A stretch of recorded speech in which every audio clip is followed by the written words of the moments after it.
शुभ सकाळ मंडळी. आज मी केले होते बेसनाची धिरडी, जी मला खूप जास्त आवडतात. चला तर मग एकत्र करूया. शाळेमध्ये असताना बेसनाची धिरडी आणि पोळी आई कायम द्यायची. लहानपणी कसं मुलं सगळ्या भाज्या खात नाहीत, मग त्याच्यामध्ये वेगवेगळ्या भाज्या टाकून तुम्ही छान धिरडी केलीत की भाज्या ऑटोमॅटिकली पोटात जातात. आणि फक्त बेसन बेसन लागू नये म्हणून मी याच्यामध्ये रवा आणि तांदळाचं पीठ सुद्धा मिक्स करते. भाई साहब, हे पोळी सोबत गरमागरम खायला इतकं भारी लागतं, टेस्टी लागतं. आणि सोबत जर तुम्ही मिरचीचं लोणचं घेतलत ना, तर आहाहा! काही काही रेसिपी या अशा आहेत ना, की ज्या आपण लहानपणी खूप खाल्ल्यात. पण जसं-जसं आपण मोठं होतो ना, तसं-तसं आपण विसरून जातो, की आपल्याला हे सुद्धा आवडतं आणि ते सुद्धा आवडतं. आता तर मी हे नेहमी करणार.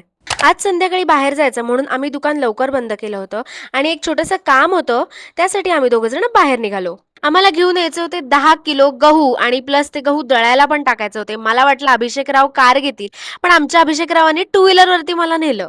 ते पण एवढ्या उन्हामध्ये. आज मी एक गोष्ट खूप मनापासून सांगते. मी इतकी नशीबवान आहे ना, की मला इतका चांगला आणि इतका गुणी नवरा मिळालाय. मग कोणतीही गोष्ट असू दे, तो कायम मला प्रत्येक गोष्टींमध्ये मदत करत असतो. म्हणजे बघा, ते आत्ताचं निघालंय ना प्रिन्सेस ट्रीटमेंट, ती देतो तो मला. तुम्ही पण माझे इतकेच लकी आहात का? चला मला पटापट कमेंट करून सांगा. आता मी जरा शॉपिंग करते. आपण भेटूया पुढच्या व्हिडिओमध्ये. तोवर बाय बाय. हां, आणि महत्त्वाची गोष्ट, चॅनलला फॉलो करायला विसरू नका.